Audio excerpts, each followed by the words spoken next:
But it's that week of the year when we celebrate our anniversary, and this year we're turning 14. So we continue to get you the big and exclusive voices right here on the channel. Avant, my colleague, caught up with Sanjeev Bikhchandani of InfoEdge and asked him about his recent investment checklist. In general, great companies are capital efficient. Of course, for a long time, there was an abundance of capital, and therefore it was difficult to be capital efficient, especially if your competition was raising money, which many competitors were raising money, and so you went down the same path. But great entrepreneurs have a sense of being frugal, a sense of doing more with less, and of being capital efficient. Do we see more unicorns coming up? Yes, we do, but perhaps not at the same rate, simply because the valuations are not being bid up the same way that they were 2 or 3 years ago. And this time around, you will find unicorns coming up which have perhaps sound and solid business metrics. And on the basis of that, they get the valuation.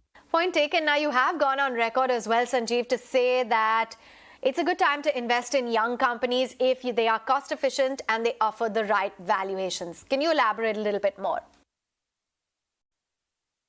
So I do think early stage investing, the environment is right now. But I also believe that with there being gaps in late stage investing and growth capital of loss-making startups, essentially companies have to figure out where the next round is going to come from, or next round is going to come from, and perhaps not even require that round and get to profit before that, the way it used to be maybe 20, 25 years ago.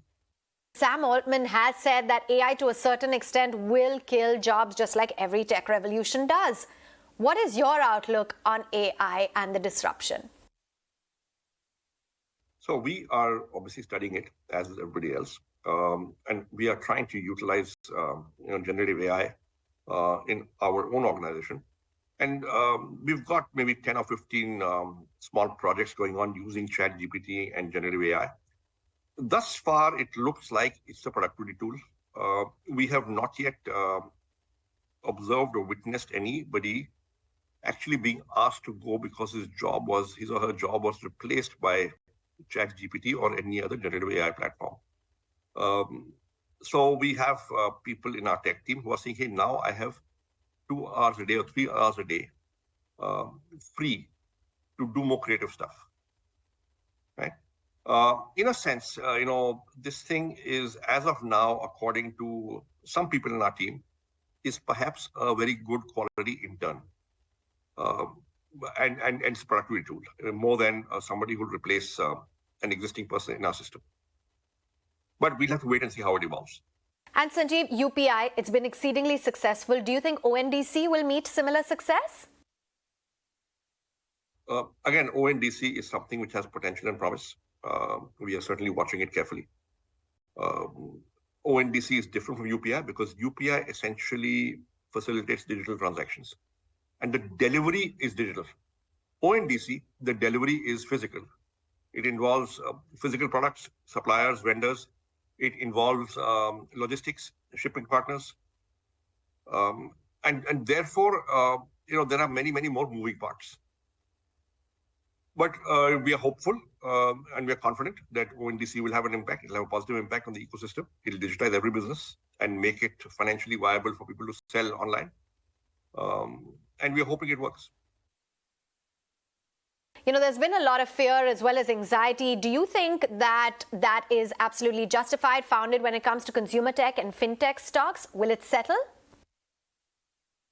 Look, the tech stock correction began in the US. And I think the initial sort of trigger was the Fed tightening, which is, quantitative tightening, contracting size of balance sheet, increasing interest rates. And that caused, I think, money to go out of US equity markets to some extent. That caused a correction. It caused some amount of rebalancing and correction in global markets, in tech companies. And that's what happened to India as well. It also was a bit of a reality check for investors who said, hey, I want to see profit. I want to see an earnings multiple. So it's a bit of both. It's global conditions and liquidity, and followed by a shift in investor priorities, shareholder priorities to profit. And what are the specific sectors, Sanjeev, that you believe are poised for significant disruption or innovation in the coming years? So, we don't do it top down, right? We do it bottom up. If we see a quality team doing something interesting and a good idea, we back it. So Zomato, we went in 2010. And if we done a top-down analysis, we would never have said to ourselves, hey, let's do the restaurant listing sector. The sector did not exist. But we met the company, we met Dipinder and Pankaj, and we liked what they were doing, we liked the people, and we said, worth backing. And we went in there. It turned out to be a sector. Likewise, with Policy Bazaar. We met Yashish. We thought the idea was interesting. We thought the team was good. We backed it. There was no sector. It was the first of its kind. Right? It created a category. So when you are going into early stage into companies where a category does not exist today, and these are going to be category creators, you don't do it top down. You do it bottom up. And you have gone on record to say as well that now you're looking at doing smaller rounds, that you should be less trigger happy. Can you elaborate? I think when you have too much money, it burns a hole in your pocket. Whether you are an investor or you are a founder, it takes a certain amount of discipline to say, hey, I will only invest small ticket initially. I'll observe the company. If it begins to do well, I'll add more, I'll add more, I'll add more. That's what we did in Zomato and Policy Bazaar both. In Zomato, the first check was 4.5 crores. The second was 13.5 crores. The third was 13.5 crores. The fourth was, I think, 65 crores. Right? And that's how we did it. It worked for us. Likewise, in Policy Bazaar, we invested in stages. I think it's a good idea to invest in stages and observe the company, get comfortable, understand the risks, and invest more. It'll be a higher valuation, that's fine, but at least it'll be lower risk. But for that, you need to be disciplined and patient. So we've been in Zomato now for 13 years, in Policy Bazaar 15 years, we're still there. Early stage investing is a patient game. And what's your outlook then when it comes to cryptos?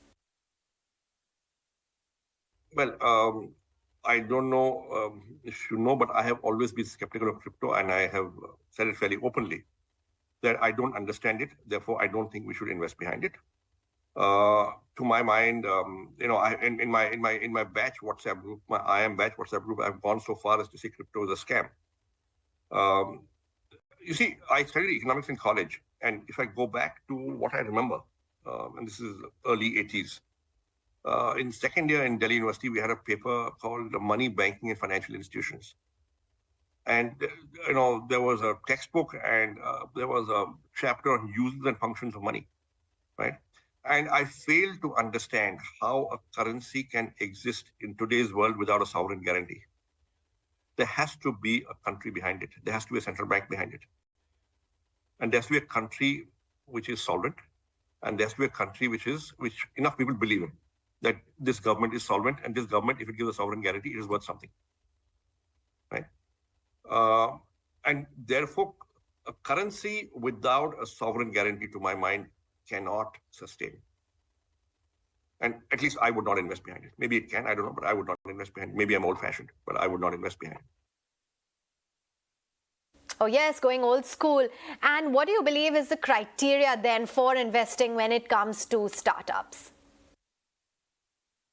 Well, the first thing we look at is, does this thing solve an unsolved problem? Do customers want it? Will they want it? How solid is the value proposition? Is there evidence of what we call natural traction, which means it's getting used, usage is going up without spending on advertising. Now, both Zomato and Policy Bazaar, when we first went in, ticked many of these boxes. Zomato was, of course, pre-launch, and Policy Bazaar was pre-launch and pre-product. But the value prop was immediately obvious to me because I was wowed by it when I got a demo. Zomato was already launched. It was then called Foodie Bay, and it was very useful, getting used, traffic going up. no advertising. We look at stuff like this as the first sign. Of course, then comes the team. Is the team good? So unsolved problem, natural attraction, strong value prop. Is the team good? What's the competitive environment like? And then you go into other stuff. Cost profile, margin structure, market structure, all those other things. But these first 2-3 things are very basic. Are you worried about the slowdown, Sanjeev, when it comes to IT hiring for InfoEdge? We are taking it quarter by quarter, month on month, and we are seeing how it goes. We are obviously tracking the data on the conversations with all our clients. As of now, it looks like it will stay for a little bit more, but we don't know till how long.